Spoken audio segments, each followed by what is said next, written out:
My son locked me in a room, took my phone, and ignored my pleas to call an ambulance, thinking that this would allow him to receive his inheritance more quickly. I am an old, sick father, and he is a greedy heir who sees me only as an obstacle. But 3 days later, when he entered the room, what he saw made him scream. Before we continue, please subscribe to the channel and write in the comments what time it is where you are now. The front door felt heavier than I remembered. 2 weeks in the hospital had weakened more than just my heart. My hands trembled as I turned the key.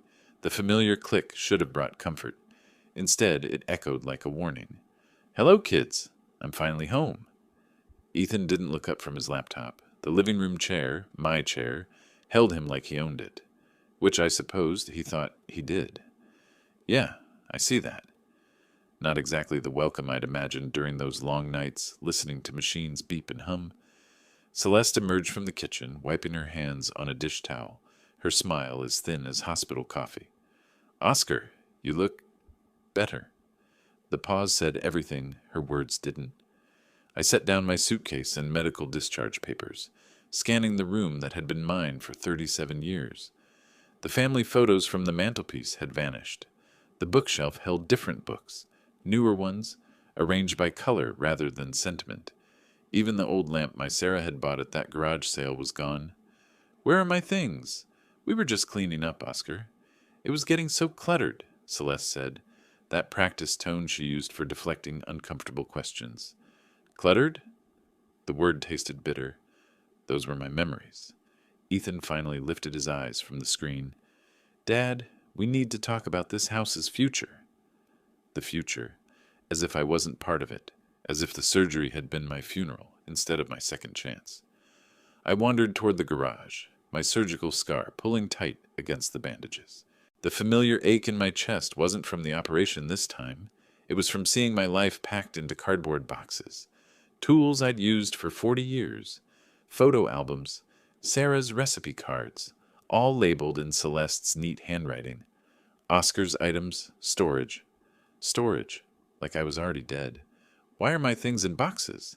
Ethan appeared in the garage doorway, blocking my path back to the house. "We thought you might be more comfortable in a different arrangement." "Different arrangement?" My voice cracked like old leather. "This is my house, son." "Actually, Dad, we've been thinking about that." He crossed his arms, the gesture making him look like a stranger, wearing my son's face. "You're not getting any younger. The stairs are dangerous for someone in your condition."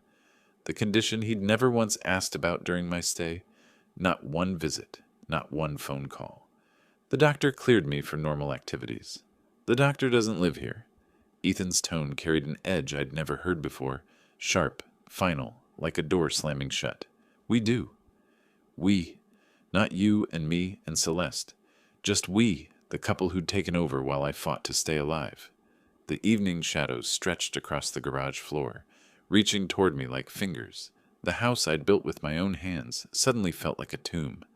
My son stood there, watching me with eyes that held no warmth, no recognition of the man who'd taught him to ride a bike, to change oil, to be decent. I climbed the stairs to my bedroom, each step a small victory over the pain in my chest. Behind me, I heard the soft murmur of conversation. Ethan and Celeste discussing something in voices too low to catch. Planning something, probably. Planning for a future that didn't include their inconvenient old man. The bedroom looked the same, at least. Same bed, same view of the street where Hal Jenkins waved from his porch every morning. Same family pictures on the nightstand, though fewer than before. I sat heavily on the mattress, the discharge papers crinkling in my lap. Tomorrow would be better. It had to be. Tonight was just the shock of coming home, the awkwardness of readjustment. Families needed time to heal, just like hearts did. But as I listened to the sounds below, the clink of dishes, the low rumble of the television, the comfortable domesticity of people who belonged, I felt more alone than I had in that sterile hospital room. The house settled around me with familiar creaks and sighs. Soon Ethan's footsteps moved across the kitchen floor, then up the stairs, then past my door without stopping. No good night, no checking if I needed anything, just the soft click of their bedroom door, sealing me out. I lay in the darkness, one hand pressed to my chest, where the surgeon had cracked me open and sewn me back together. The physical healing was almost complete, but something else had broken that I wasn't sure could be fixed. I woke to my chest, feeling like someone was standing on it. The digital clock read 7:30 a.m., but the quality of light filtering through the blinds felt wrong. Too bright, too harsh. My mouth was dry as sandpaper, and when I tried to sit up, the room tilted sideways. This wasn't the normal soreness from sleeping in an unfamiliar position. This was the sharp, insistent pain Dr. Simmons had warned me about. If you experience chest pressure, shortness of breath, or sudden dizziness, don't wait. Call an ambulance immediately. I reached for the water glass on my nightstand, but my arm felt heavy as concrete. The simple motion of lifting my head sent waves of nausea crashing through me. Sweat beaded on my forehead despite the morning chill. The phone. I needed to reach the phone. It sat on the dresser across the room, a distance that might as well have been miles. When I tried to stand, my legs buckled, and I caught myself against the mattress, gasping. The surgical scar pulled tight, a reminder of how recently my chest had been split open, how fragile the repairs really were. The doctor said, if it gets worse, ambulance, I whispered to the empty room, trying to remember the exact words, the precise symptoms that meant danger. This qualified. This definitely qualified. Ethan!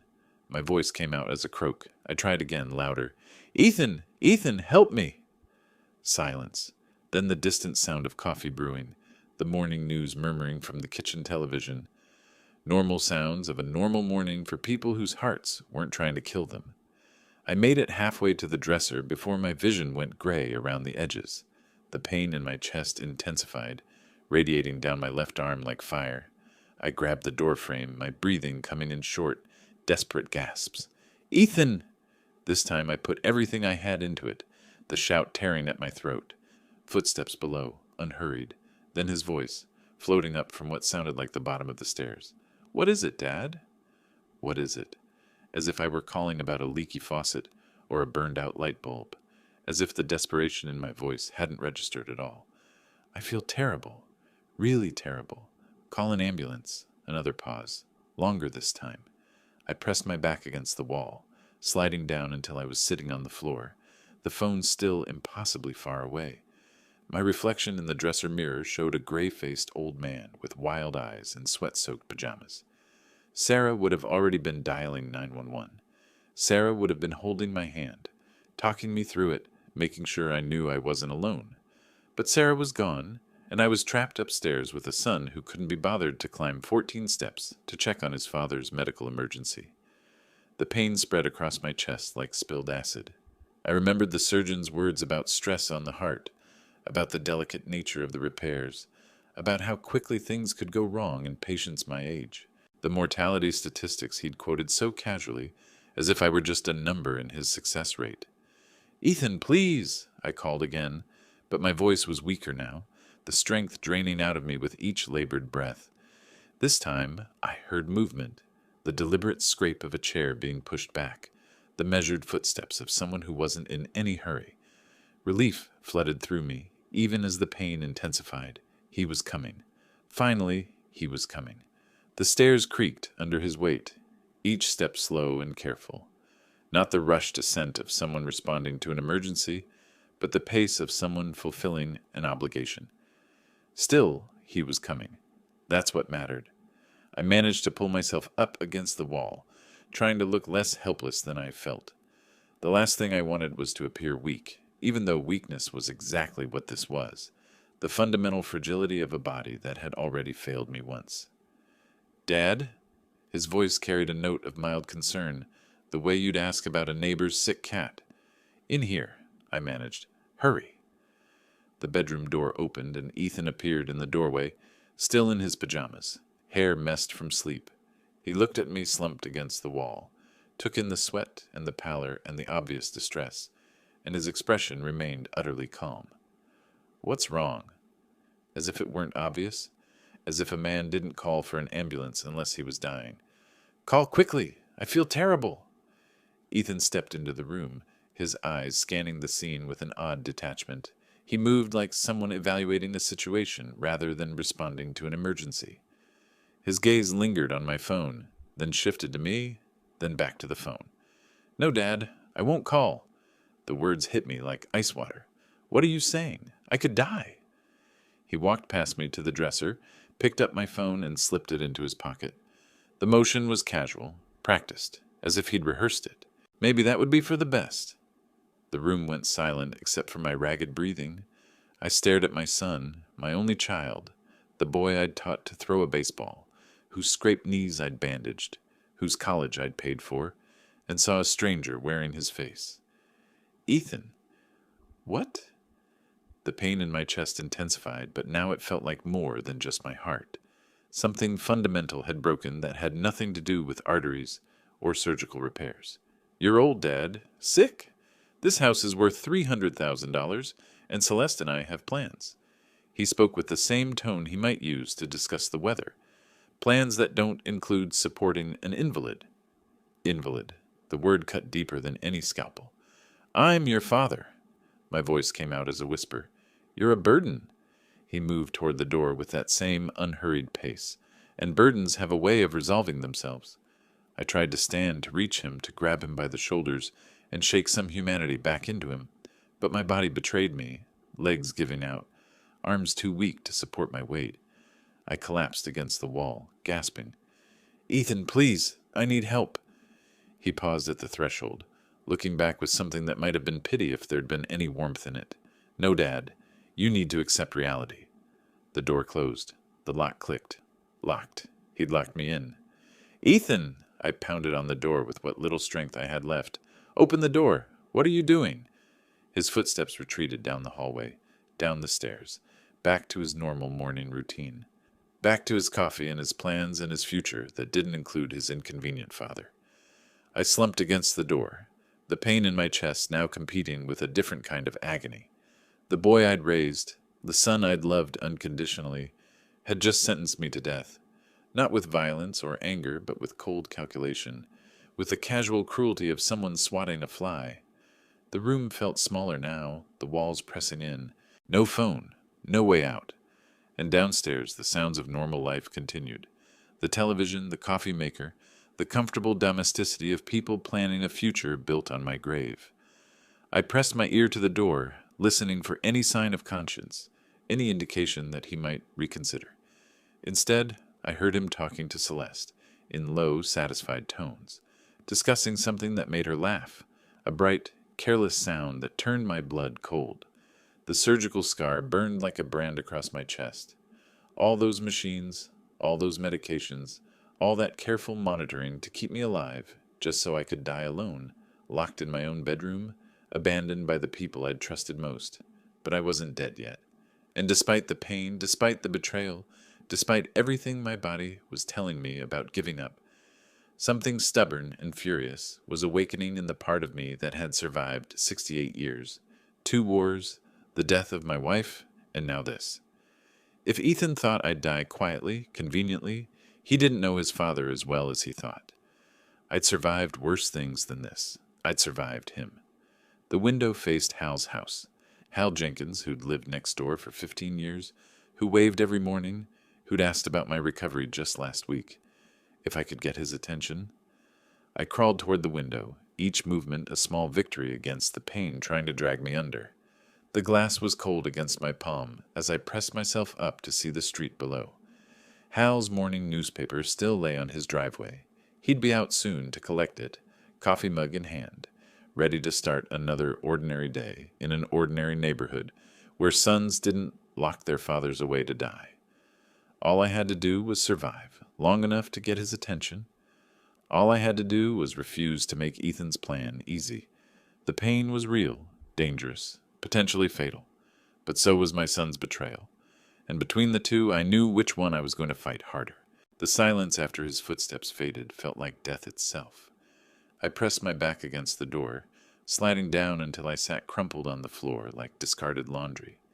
The carpet beneath me, Sarah's carpet, the one she'd picked out during our 3rd year of marriage, felt rough against my palms. How did this happen? Where is that boy I raised? The question echoed in the emptiness of my skull, bouncing off memories that didn't make sense anymore. This was the same son who'd cried when he accidentally stepped on a spider at age 7. The same boy who'd hugged me so tight after his first Little League home run that I thought my ribs might crack. My chest felt like someone was tightening a vise around it.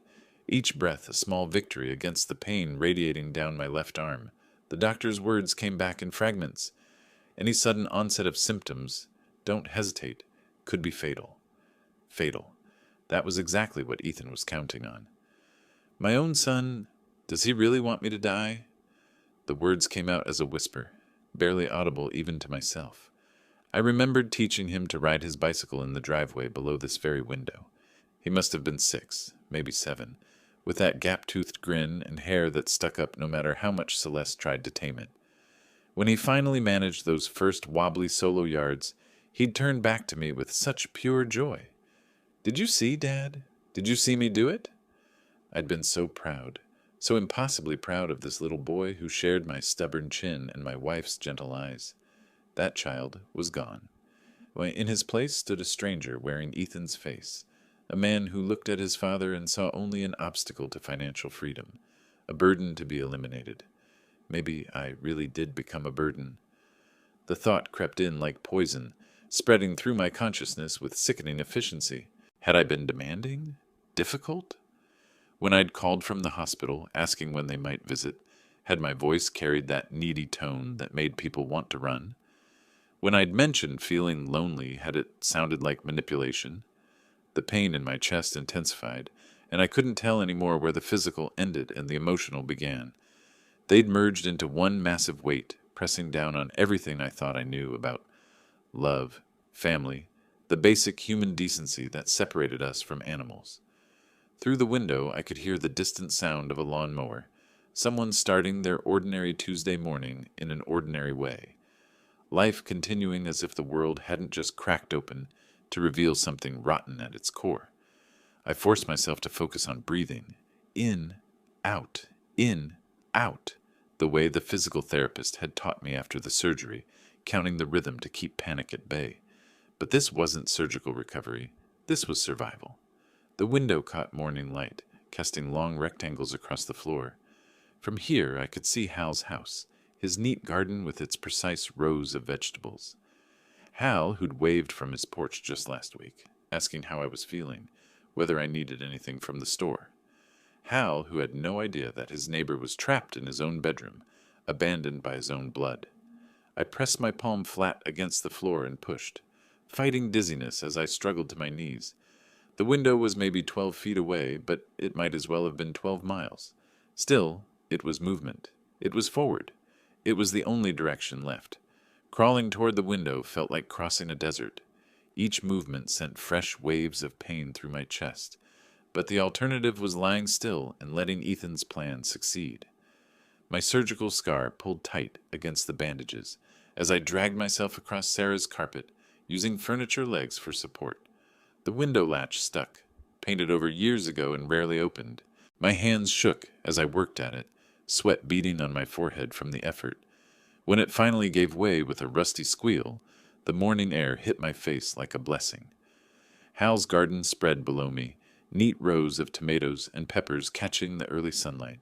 He knelt between the plants, wearing his old Northwestern University t-shirt and canvas work gloves, completely absorbed in checking for pests. "Hal!" My voice came out as a croak. The 2 weeks of intubation had left my throat raw, and the panic wasn't helping. "Hal, help me!" He looked up, squinting against the sun. "Oscar? What happened?" The relief of seeing his familiar face, of having another human being acknowledge my existence, nearly overwhelmed me. "Call an ambulance! Right now! I feel terrible!"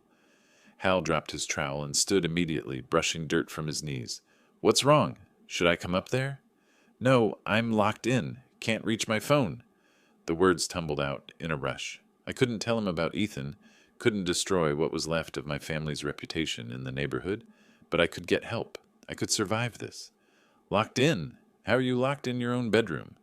The question hung in the air like an accusation. How could I explain that my son had imprisoned me? That the boy Hal had watched grow up, had congratulated on his wedding day, had turned into someone capable of elder abuse? "The door jammed," I lied, hating myself for protecting Ethan even now. "Please, just call. I think it's my heart again." I'm calling right now. Hold on." Hal was already moving toward his house, that quick, efficient stride of a man accustomed to handling emergencies. 15 years in the classroom had taught him to respond first and ask questions later.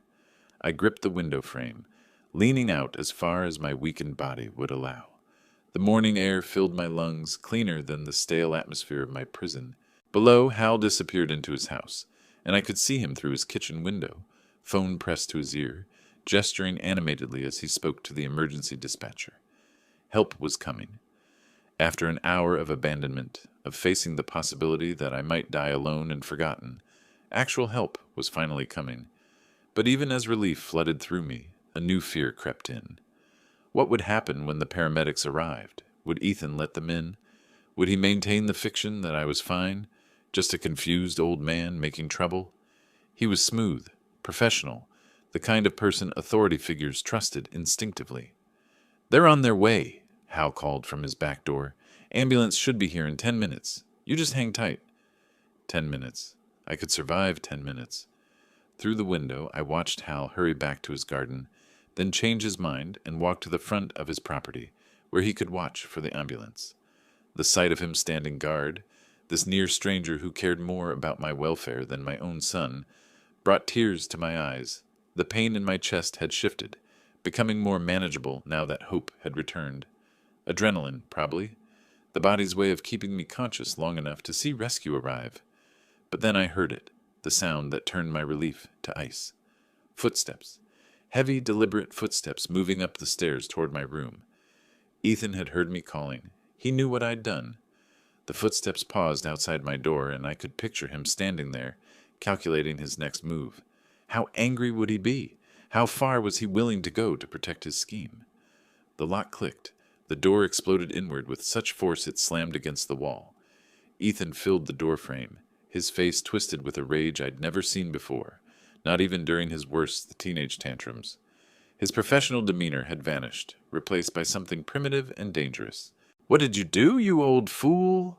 I scrambled backward from the window, my heart hammering against my ribs. "Let me go. I need help." He crossed the room in 3 quick strides, grabbing my shoulders and hauling me up with surprising strength. This close, I could see the panic behind his anger, the wild calculation of a man whose carefully laid plans were crumbling. "Listen to me, carefully." His grip tightened, fingers digging into the surgical site until I gasped. "If you tell anyone about this, I'll make your life hell." "You're insane. You're my son." "I'm your son who's waited for inheritance too long." The words exploded out of him like a dam bursting. "Do you know what it's like, watching you cling to life while Celeste and I scrape by? Living in this house like charity cases?" He shoved me back onto the bed, with enough force to jar my teeth. I landed awkwardly, pain shooting through my chest as my surgical site twisted. Above me, Ethan loomed like a stranger wearing my child's face. "Charity cases?" I struggled to catch my breath. "This is your home. I never asked for rent. Never—" "Because you wanted us dependent. Trapped." His voice climbed toward hysteria. "Well, guess what, Dad? I found a way out. We found a way out." The emphasis on "we" hit like a physical blow. Celeste wasn't just complicit. She was a partner in this. The woman who'd called me Papa at their wedding, who'd sent me cards every birthday, had been counting down the days until my death. "How long?" The question came out as a whisper. "How long have you been planning this?" Ethan's laugh held no humor. "Since the first heart attack. When the doctor told us you might not make it, and all I could think about was finally being free of this albatross around my neck." He moved to the window, peering down at Hal's property with the paranoid intensity of a cornered animal. "Who did you call? What did you tell them?" "I told them I was dying." "Because I am." "No." He spun around, pointing at me with an accusatory finger. "You told them lies. Made yourself look like a victim when you're just a stubborn old man who won't accept reality. The reality that my son wants me dead? The reality that you're 70 years old with a bad heart and no business holding up progress?" His professional mask was completely gone now, revealing the calculating predator underneath. "That house is worth $300,000. $300,000? Do you know what Celeste and I could do with that money?" The casual way he discussed my death, as if it were a stock transaction or a business merger, made my skin crawl. This wasn't temporary madness or a moment of weakness. This was who my son really was, a man who saw his father as nothing more than an inconvenient obstacle to financial success. I could change my will, I said quietly. Leave everything to charity. His face went white, then red. You wouldn't dare. Try me. For a moment I thought he might hit me. His fists clenched, muscles tensing as he fought some internal battle between violence and calculation. Then the sound that saved me, or doomed us both, came drifting through the window. Sirens. Distant, but growing closer. Ethan's head snapped toward the sound, his expression shifting from rage to panic. How long ago did you call? I didn't call anyone. Technically true. My neighbor saw me in distress. You lying? He cut himself off as the sirens grew louder, clearly heading in our direction. His mind was working now, calculating odds and outcomes with the same cold precision he brought to his accounting work. Here's what's going to happen, he said, his voice dropping to a deadly whisper. You're going to tell them you had a panic attack, that you got confused and thought the door was locked when it wasn't. You're going to apologize for wasting their time. And if I don't? His smile held no warmth whatsoever. Then your final years are going to be very, very unpleasant. I control your medications, your meals, your access to the outside world. Cross me, and I'll make sure you understand exactly how powerless you really are. The sirens were almost here now, maybe 2 blocks away. Through the window, I could see Hal standing at the end of his driveway, waving them toward our house. Ethan straightened his shirt, running his hands through his hair to restore some semblance of normalcy. Remember what I said, Dad. Every word of it. He walked toward the door, then paused. Oh, and the door was never locked. You just forgot how to open it. Old age, you know? So confusing for everyone involved. The wail of sirens cut through the morning air like a knife through silence. From my position at the window, I could see the ambulance turning onto our street, its red and white lights painting urgent patterns across the suburban lawns. Relief flooded through me so completely that my knees nearly buckled. But then I saw Ethan emerge from the front door below, his movements quick and calculated. He'd smoothed his hair, straightened his shirt, and put on that professional mask he wore so well. The concerned son, ready to handle an unfortunate misunderstanding. The ambulance pulled up to our curb with a hydraulic hiss. 2 paramedics climbed out, a woman in her 40s with graying hair and a younger man carrying medical equipment. They moved with the efficient urgency of people accustomed to life and death situations. Ethan intercepted them before they reached the front door. Officers, I think there's been some kind of mistake, he said, his voice carrying that perfectly modulated tone of polite confusion. Everyone here is healthy. We received a call from this address, the female paramedic replied, her eyes scanning the house methodically. Cardiac emergency, possible distress. Well, my father has been having some confusion since his surgery. Ethan's performance was flawless, the caring son dealing with an elderly parent's declining mental state. He sometimes imagines medical emergencies that aren't real. My chest burned with fury that temporarily overwhelmed the physical pain. Even now, even caught in his lies, he was trying to paint me as a confused old man. I'm here, I shouted from the window, putting every ounce of strength into my voice. 2nd floor, help me! The paramedics looked up immediately, their professional attention focusing on my obvious distress. The woman stepped away from Ethan, craning her neck to get a better view. Sir, are you experiencing chest pain? She called up. Yes, and I'm locked in my room. Can't get out. Ethan's mask slipped for just a moment, a flash of panic crossing his features before he regained control. He gets confused about the door handle sometimes. Old age, you know. I'll just go up and... No. The male paramedic's voice cut through Ethan's explanation like a blade. Sir, open the door immediately. We need direct access to the patient. But really, this isn't necessary. If you just let me... This is not a request. The woman's tone had shifted from professional courtesy to absolute authority. We have a patient reporting cardiac distress and claiming to be trapped. You will provide immediate access, or we'll call for police backup. I watched Ethan's face cycle through a dozen expressions. Calculation, desperation, fury, resignation. He was trapped by his own lies, caught between his carefully constructed deception and the immovable force of medical protocol. "Of course," he said finally, his voice tight. "I'll unlock the door right away." But he didn't move. He stood there for precious seconds, his mind working frantically for some way to regain control of the situation. The paramedics noticed. "Sir, unlock the door now, or we will assume this is a case of elder abuse and call law enforcement," the woman said, her hand already moving toward her radio. Elder abuse. The words hung in the air like an accusation, and I saw Ethan flinch as if he'd been slapped. His carefully constructed world of plausible deniability was crumbling in real time. "Right away," he said, but his feet remained planted on the front lawn. The male paramedic had heard enough. He spoke into his radio with clipped professionalism. "Dispatch, we need police backup at this location. Possible elder abuse situation. Family member preventing access to patient." That broke Ethan's paralysis. "No, no, that's not necessary." He practically ran toward the front door, keys jangling in his hand. "I'll open it right now." Through the window, I watched him disappear into the house, and moments later, I heard his footsteps on the stairs, slower than they should have been, each step a reluctant admission of defeat. The lock clicked. The door opened. "Dad?" His voice carried a forced note of concern, a performance for the audience that would surely follow. "The paramedics are here to check on you." I didn't answer. I didn't have to. The sound of professional footsteps on the stairs, of equipment being carried up to save my life, was answer enough. When the female paramedic appeared in my doorway, her experienced eyes took in everything at once: my obvious distress, the suspicious circumstances, the locked door that had somehow confused me. "Hello, Oscar," she said gently. "I'm Sarah Chen, and this is my partner, Mike Rodriguez. We're here to help." Sarah?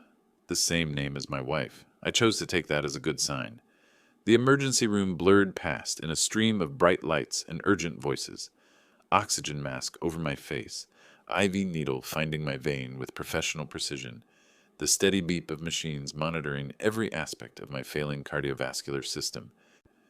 Through it all, one thought kept circling in my mind like a predator. My own son tried to kill me.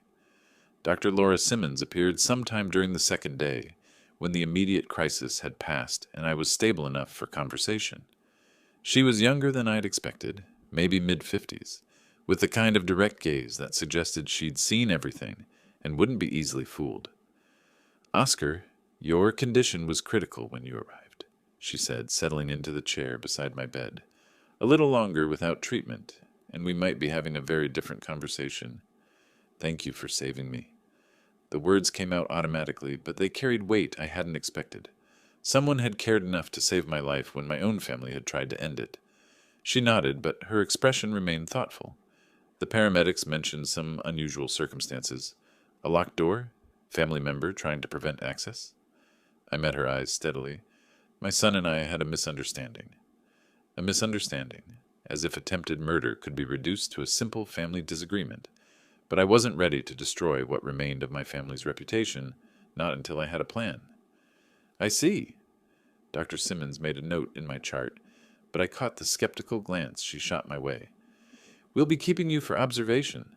The stress on your cardiovascular system was severe, and we want to ensure there are no complications." 2 days. 2 days to lie in that hospital bed, staring at the ceiling tiles and processing the complete annihilation of everything I'd believed about my son. 2 days to replay every interaction, every conversation, looking for signs I'd missed. 2 days to understand that Ethan hadn't suddenly snapped. He'd been calculating my death for months, maybe years. The nurses checked on me regularly, their kindness a sharp contrast to the coldness I'd experienced at home. When they asked about visitors, I gave them the same answer every time. "Do you have any visitors we should expect?" Jennifer, the evening nurse, asked during her rounds. "No, and there won't be any." She looked surprised. "No family?" "None that matter." The phone beside my bed remained silent. No calls from Ethan asking about my condition. No flowers from Celeste expressing concern. Just the steady rhythm of medical equipment and my own thoughts turning darker with each passing hour. Ethan must answer for what he did. The thought crystallized during my second night, when sleep eluded me and rage had settled into something colder, more purposeful. This wasn't about family anymore. This was about justice. This was about ensuring that what happened to me couldn't happen to some other vulnerable parent.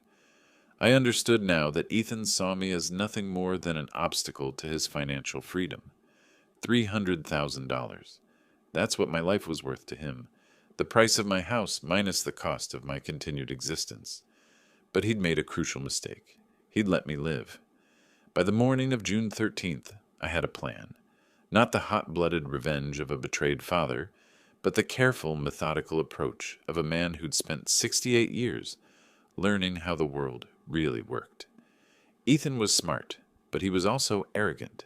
He thought he was dealing with a confused old man who would either die quietly or be too ashamed to expose family secrets. He was wrong on both counts. "You're looking much better," Dr. Simmons said during her final check. "Heart rhythm is stable. Blood pressure is under control. I think we can discharge you this afternoon."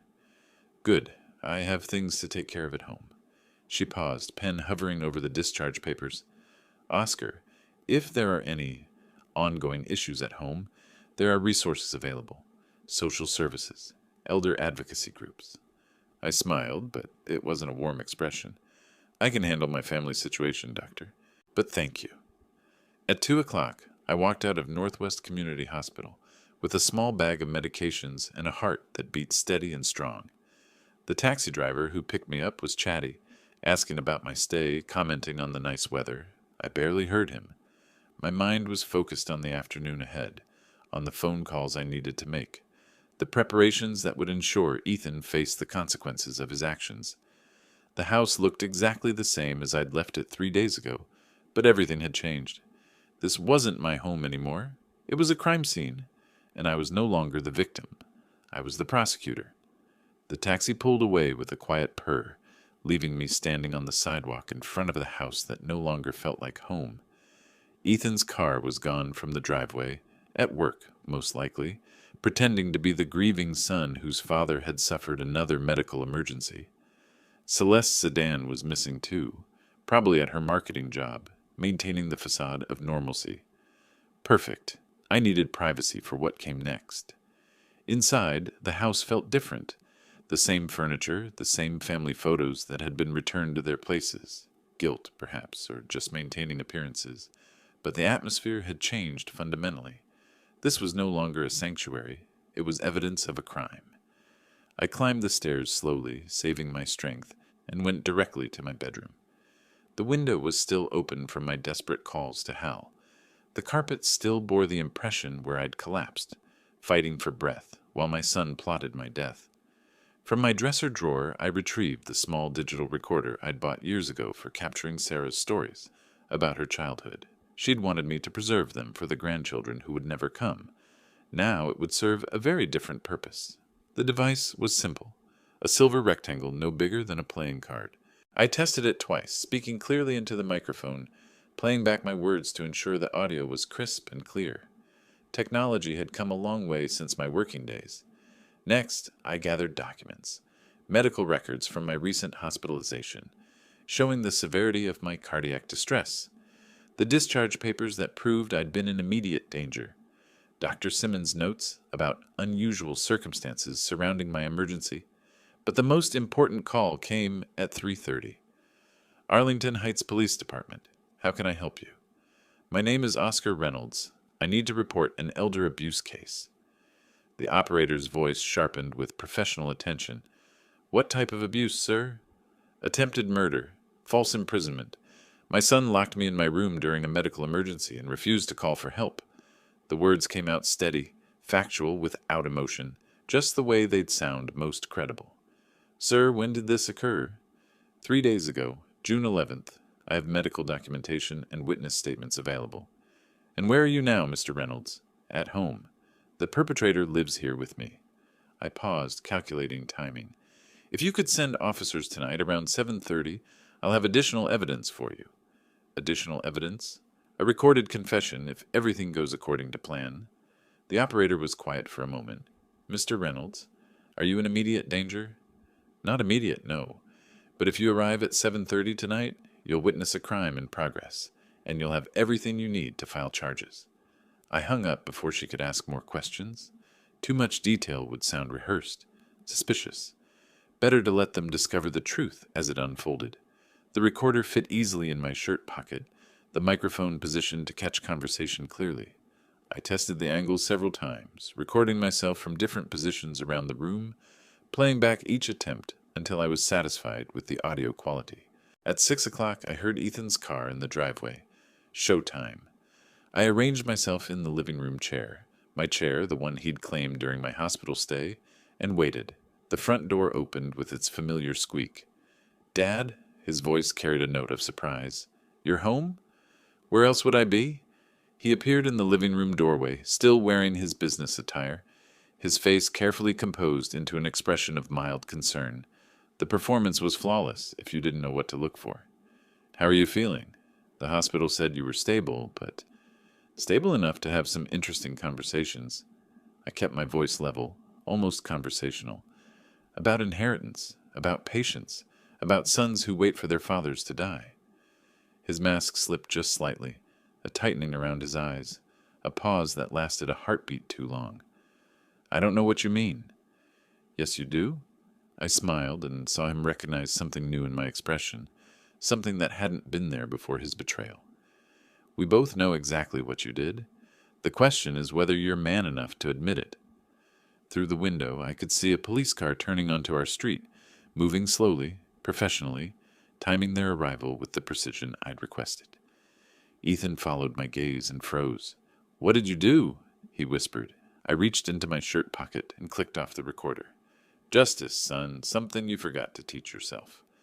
At 6:30 sharp, I heard the familiar rumble of Ethan's sedan pulling into the driveway. Then Celeste's car, its engine ticking as it cooled.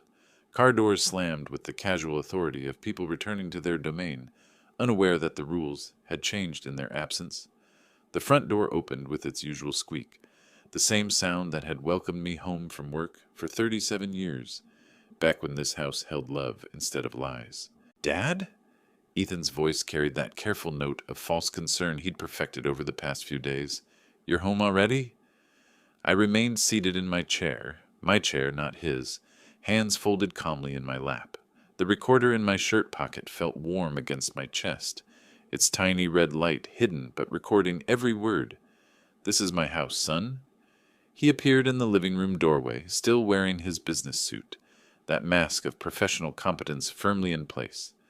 But I could see the tension in his shoulders, the way his eyes darted around the room as if checking for threats. "What were you thinking, leaving the hospital so soon?" The doctors cleared me. I kept my voice level, conversational. "Clean bill of health. Amazing what surviving attempted murder can do for a man's constitution." His face went white, then red. "That's not what happened, and you know it." "Do I?" I smiled, feeling the power shift that had been building for 3 days finally taking hold. "Refresh my memory, Ethan. What exactly did happen when you locked me in my room and refused to call for help while I was dying?" "You got confused. The door wasn't locked. You just couldn't—" $300,000. The number dropped into the silence like a stone into still water. "That's what you said my house was worth. That's what you and Celeste have been planning to get your hands on." Behind him, Celeste appeared in the hallway, grocery bags in her arms. She took one look at the scene unfolding and quickly disappeared toward the kitchen. Smart woman. Too smart to be caught in the crossfire when her husband's world collapsed. "You don't know what you're talking about," Ethan said, but his voice had lost its professional polish. Raw desperation was bleeding through. "I know exactly what I'm talking about." I leaned forward slightly, watching him flinch. "I know you've been waiting for me to die. I know you see me as nothing more than an obstacle to your financial freedom. I know you're willing to commit murder to get what you want." "Shut up." The words came out low and dangerous. "Just shut up, old man." Perfect. The recorder was catching every syllable. "Or what?" I pushed harder, feeling the satisfaction of a man who'd finally stopped being afraid. "You'll lock me up again? Try to finish what you started?" "I should have let you die." The explosion came exactly as I'd hoped it would. Raw, honest, completely incriminating. "Do you have any idea what it's like? Watching you cling to life while we're stuck in this house like prisoners? Waiting for you to finally do us all a favor and die?" I felt a cold satisfaction settle in my chest, The recorder was getting every word of this confession, every admission of guilt that would seal his fate. "But you didn't let me die?" I said quietly. "Because you're a coward, Ethan. You wanted me dead, but you didn't have the courage to do it yourself. You just hoped nature would take its course while you played innocent." "Innocent?" He laughed, a harsh sound with no humor in it. "I've been innocent my whole life. Dutiful son, good student, responsible adult. And what did it get me? Trapped in my father's house at 42, dependent on your charity, waiting for scraps from your table. So you decided to help yourself to the whole meal. I decided to take what should have been mine years ago." His professional facade was completely gone now, replaced by the ugly reality underneath. "You had your time, Dad. Your house, your life, your choices. It's my turn now." Through the window, I caught a glimpse of movement on the street, right on schedule. "Your turn?" I stood slowly, my body steady and strong, despite everything he'd put me through. "Let me tell you whose turn it really is, son." The doorbell rang. Ethan spun toward the sound, confusion replacing anger on his face. "Who could that be?" I reached into my shirt pocket and clicked off the recorder. "It's job complete. Justice, Ethan. Something you seem to have forgotten about." The doorbell rang again, followed by 3 sharp knocks that carried the unmistakable authority of law enforcement. Ethan's face shifted from confusion to understanding to pure panic in the span of seconds. "What did you do?" he whispered. I walked to the front door with steady steps, my heart beating strong and sure. Through the peephole, I could see 2 officers in Arlington Heights, police uniforms. A woman in her 40s, with sergeant's stripes, and a younger man with kind eyes and a serious expression. "Oscar Reynolds?" the female officer asked when I opened the door. "I'm Sergeant Maria Gonzalez. This is Officer Derek Patel. We received your call about an elder abuse case." "Yes, I called you." I stepped aside to let them enter. "I have evidence." Behind me, I heard Ethan's sharp intake of breath, the sound of a man realizing he'd walked into a carefully laid trap. "Evidence?" Sergeant Gonzalez's professional gaze took in the scene, the comfortable living room, the well-dressed son who looked like he'd seen a ghost, the elderly father who radiated calm determination. I reached into my shirt pocket and produced the small silver recorder. Recorded confession, threats of violence, admission of attempted murder through medical neglect. "That's not—" Ethan started forward, then stopped as Officer Patel's hand moved to his belt. "Let's hear it," Sergeant Gonzalez said. I pressed play. Ethan's voice filled the room, clear and damning. "I should have let you die. Do you have any idea what it's like, watching you cling to life while we're stuck in this house like prisoners?" The color drained from Ethan's face as his own words condemned him. "That's taken out of context. He was provoking me." "Keep listening," I said quietly. "I decided to take what should have been mine years ago. You had your time, Dad. It's my turn now." Sergeant Gonzalez exchanged a look with her partner. 20 years on the force had taught her to recognize genuine evidence when she heard it. "Sir, can you tell us what happened on June 11th? Officer Patel asked, his notebook already out. "My son locked me in my bedroom during a cardiac emergency and refused to call for medical help," I said, my voice steady and factual. "He admitted he wanted me to die so he could inherit my house. When I managed to get a neighbor's attention, the paramedics found me trapped and in severe distress." "He's lying?" Ethan's voice cracked with desperation. "He's a confused old man who doesn't understand what really happened." "We have the paramedic report," Sergeant Gonzalez said, consulting her notes. "Emergency responders documented a locked door and family member attempting to prevent medical access. That matches Mr. Reynolds' account." From the kitchen doorway, Celeste appeared with a suitcase in her hand. She'd been listening, and she'd made her choice. "Officers, I can confirm my husband's behavior," she said, her voice shaking.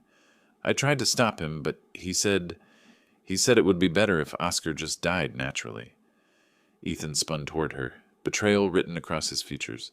"Celeste, what are you doing?" "What I should have done 3 days ago." She looked at me with something that might have been remorse. "I'm sorry, Oscar. I should have protected you." Officer Patel stepped forward, his handcuffs already in hand. "Ethan Reynolds, you're under arrest for elder abuse, false imprisonment, and conspiracy to commit harm to a vulnerable adult. You have the right to remain silent," Sergeant Gonzalez continued as her partner secured the handcuffs. Anything you say can and will be used against you in a court of law. I watched my son, my only child, the boy I'd raised and loved and provided for, being read his rights in the living room where he'd once opened Christmas presents and celebrated birthdays. The weight of it should have crushed me, but instead I felt something I hadn't experienced in years. Peace. "This isn't over," Ethan shouted as they led him toward the door. "I'm your son, your only family." "No," I said quietly, but loud enough for him to hear. "My son would never have tried to kill me for money. I don't know who you are." The door closed behind them with a soft click, taking with it the last remnants of the family I thought I'd known.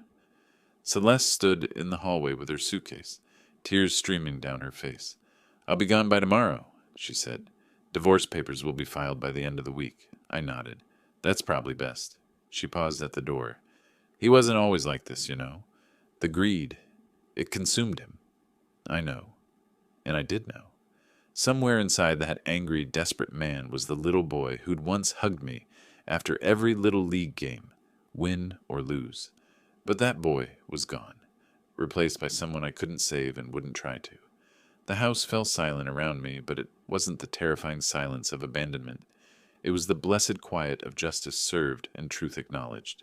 For the first time in months, I was truly alone, and it felt like freedom. 17 days later, I stood at the same window where I'd once called desperately for help. But now I was looking toward a future I'd chosen for myself. The for sale sign on my front lawn caught the morning sunlight, a symbol of the new life I was building from the ashes of the old. The legal proceedings had moved with surprising speed. Ethan's plea bargain included 2 years probation, community service, and a permanent restraining order that prohibited him from contacting me. The elder abuse conviction would follow him for the rest of his life, a fitting consequence for a man who'd forgotten that family meant protection, not predation. "Justice has been served," I said to the empty room, and the words felt true in a way that satisfied something deep in my soul. My phone rang, interrupting the peaceful silence. The lawyer's voice was crisp and professional.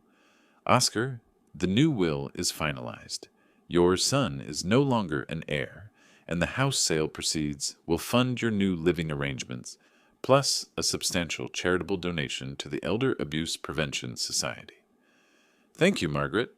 This feels right." After hanging up, I walked through the rooms that had witnessed both love and betrayal. The house would sell quickly. 3 bedrooms in a good neighborhood, recently updated kitchen, no family drama to complicate the transaction. The realtor had been impressed by how clean and organized everything looked. I'd spent the past 2 weeks methodically removing every trace of Ethan and Celeste's presence. Their belongings sat in storage boxes, waiting for them to collect. I wouldn't throw away their lives the way they'd tried to discard mine, but I wouldn't keep reminders of their betrayal either. The assisted living community I'd chosen was modern, bright, and full of people who understood that aging didn't mean giving up. My deposit was paid, my moving date set for next month. For the first time in years, I was excited about the future. A knock at the door interrupted my planning. Through the window, I could see Hal Jenkins standing on my porch with a plate covered in aluminum foil. "How are things, Oscar?" he asked when I opened the door. "Better than ever, Hal. Much better." His smile was warm with genuine affection. "Sandra made too much pot roast again. Thought you might enjoy some." I accepted the plate gratefully. In the weeks since Ethan's arrest, Hal had become a true friend, stopping by for coffee, helping with small repairs, treating me like family should have treated me all along. "Would you like to come in?" "Can't stay long, but sure." He settled into the chair that used to be Ethan's domain. "Read in the paper that your son got sentenced. Must be tough." "It was the right thing," I said simply. "Sometimes doing right means letting go of what we thought we wanted." We sat in comfortable silence for a while, 2 old men who understood that friendship was about presence, not conversation. Through the window I could see children playing in the street, their laughter carrying on the summer breeze. "You know," Hal said eventually, "there's a poker game at the community center Thursday nights. Bunch of us old-timers trying to remember how to bluff. You interested?" I smiled, feeling lighter than I had in years. I'd like that very much. After he left, I walked through the house one more time, saying goodbye to the memories worth keeping and releasing the ones that had only brought pain. In 6 weeks, someone else would call this place home. Someone who would fill it with laughter instead of lies, love instead of resentment. The afternoon sun streamed through the living room window, warming the space where I'd once fought for my life and won something more valuable than survival. I'd won back my dignity, my agency, and my right to choose how my story would end. My phone buzzed with a text from the assisted living director. "Your apartment is ready whenever you are. Welcome to your new chapter." I typed back, "See you soon. Ready to begin." Outside, a cardinal landed on the windowsill, its red feathers brilliant against the glass. Sarah always said cardinals were messengers, signs that loved ones were watching over us. Whether or not that was true, I chose to take it as a good omen. At 68, I was starting over. Not because I had to, but because I'd learned that it's never too late to demand better from life, to refuse to accept cruelty disguised as family, to fight for justice even when it costs everything you thought you wanted. The house around me felt peaceful now, no longer haunted by betrayal, but blessed by the knowledge that truth had triumphed over manipulation, that courage had defeated cowardice, that an old man could still be strong enough to save himself. Tomorrow would bring new challenges, new possibilities, new reasons to keep choosing hope over bitterness. But today, in this moment, I was exactly where I belonged, free, vindicated, and ready for whatever came next. If you like this story, please like this video, subscribe to the channel, and share your impressions of this story in the comments. To listen to the next story, click on the box on the left. Thank you for watching.